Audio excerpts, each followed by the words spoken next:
जादुई टीवी। सुनो, तुम्हारे बाबूजी तो कब के गुजर गए।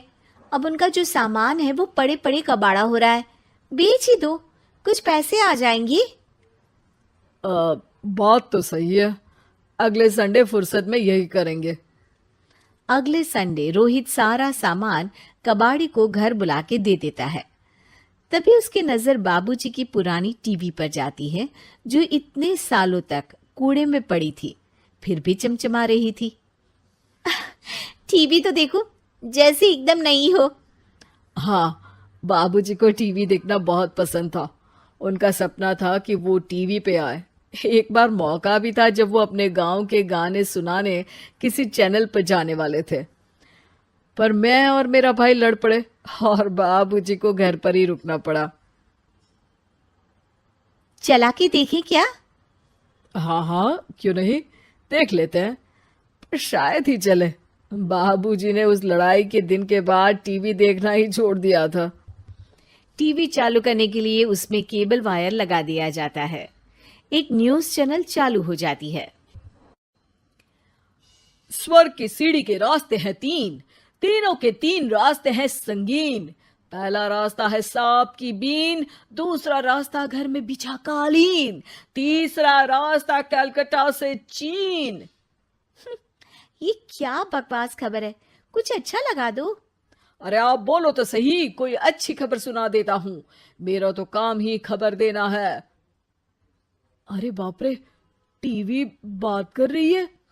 हाँ, ये न्यूज वाला मुझसे। हाँ हाँ, आपसे ही तो बात करूंगा ना, आपके घर में हूं तो। अरे, ये सपना है क्या? तुम हमसे बात नहीं कर सकते? अरे सपना नहीं भाई साहब, ये टीवी जादुई टीवी है। बोलो, क्या खबर सुननी है, वरना ब्रेक लेने का टाइम आ जाएगा। सुप्रिया घबरा के टीवी बंद कर देती है। वो क्या था? अरे एक बार और चालू करके देखे, फिर से बात करेगा तो चैनल बदल देंगे। सुप्रिया फिर टीवी चालू कर देती है। अरे ऐसा कोई मुंह पे टीवी बंद करके जाता है क्या? मुझे बुरा लगा आपका नेचर। चाय पानी तो पूछो।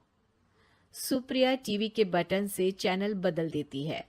अब टीवी पर एक फिल्म चल रही है। अरे ये तो सूर्यवंशम है ना? हाँ, और ये ठाकुर को जहर की खीर दे दी और उसको पता भी नहीं है। ए भाई, खीर मत पीना, उसमें जहर है, मत पीना।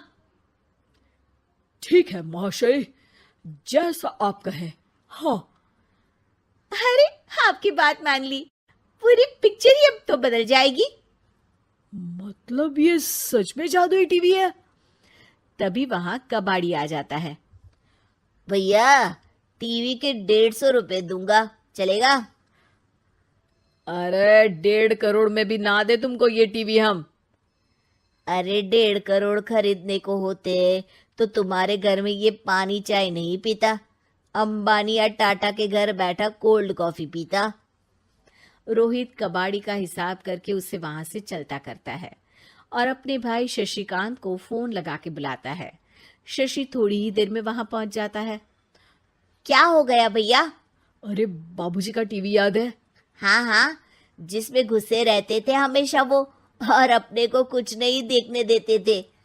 अरे वो अब जादुई टीवी बन गया है। भैया, आपकी बकवास करने की आदत अब तक नहीं गई। अरे आपके घर में बच्चे हैं, अब तो बड़ों जैसी बात करो। रोहित जाके टीवी चालू कर देता है। टीवी पर एक जादू का शो हो रहा है जिसमें एक जादूगर है। अब मैं अपनी टोपी में से कबूतर निकालूंगा। श्रिंग ब्रिंग शरिंग बम फोपा फुफी फुफा पाउ। टीवी से कबूतर निकलता है और शशिकांत के सर पर आकर बैठ जाता है। भैया, ये क्या हो रहा है? भैया इसे उड़ाओ। ए कबूतर, जा जा, कबूतर चल निकल। अब मैं टोपी में से सांप। सांप सुनते ही शशिकांत कांप जाता है और भाग के टीवी बंद कर देता है। भैया, सॉरी भैया, मैं समझ गया ये सच में जादुई टीवी है, पर एक बार और ट्राई करते हैं। पर भाभी, कोई दूसरा चैनल लगा हुआ, जिसमें डर ना लगे। सुप्रिया टीवी चला देती है और न्यूज लगा देती है। अरे कितने दिनों बाद मुझे याद आया, बताइए क्या खबर सुनाओ। और ये नया आदमी कौन है? ये मेरा भाई है शशिकांत। ओह यस, वही है ना जिससे तुम लड़ लिए थे किसी बात पे, और तुम्हारे बुढ़ाओ पिताजी गुस्सा हो गए थे और टीवी को संन्यास दे दिया था। हैं? तुमको कैसे पता ये सब? इस टीवी में रहने वाले आदमी से लेकर कबूतर तक को तुम्हारे बाबूजी और तुम्हारी बातें पता है, इसलिए तो ये जादुई टीवी है। ये टीवी क्या कर सकती है वैसे? तुम जो मांगो दे सकती है। कहानी बदल सकते हो, खबर बदल सकते हो, कोई चीज मांग सकते हो। अरे भैया, ये टीवी मैं लेके जा रहा हूँ। बाबूजी का लाडला तो मैं ही था ना। अरे ऐसे कैसे? मैं बड़ा बेटा था, अब तक मेरे घर में टीवी थी ना। अब तक कहाँ गए थे पिताजी के लाडले?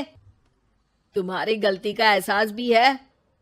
अरे भैया, ज्यादा ना बोलो वरना भूल गए आपके दांत तोड़ दिए थे मैंने उस लड़ाई में। मेरी बीवी के सामने मेरी बेइज्जती करता है। रुक। दोनों भाई हाथापाई पे उतर जाते हैं। रुक, बताता हूं तुझे कि कौन बड़ा है। अरे छोटे का दम तो देख लीजिए आप। ये खबर आपके बाबूजी को देता हूं। तभी टीवी अचानक बंद हो जाता है। अरे शायद टीवी नाराज हो गया। और लड़ लो, आए बड़े खली बनने। टीवी से एक तेज रोशनी निकलती है और टीवी में बाबूजी दिखाई देते हैं। बापूजी आप? इतना चकरा क्यों रहा है? अपने बाप को नहीं पहचानता क्या? ये तो ऐसा ही है बाबूजी। प्रणाम बाबूजी।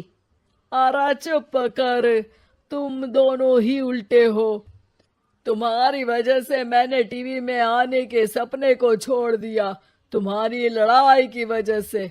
और तो और, जितना मैं अपनी बीवी को नहीं देखता था उतना टीवी को देखता था, वो भी छोड़ दिया तुम दोनों की लड़ाई की वजह से।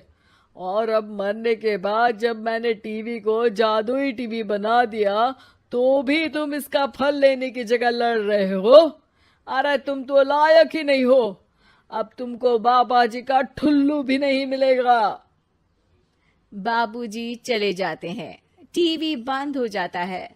रोहित और शशिकांत गिड़गिड़ा के टीवी के सामने हाथ जोड़ के बाबूजी को बुलाते हैं, पर टीवी सिर्फ धुआं निकालता रहता है।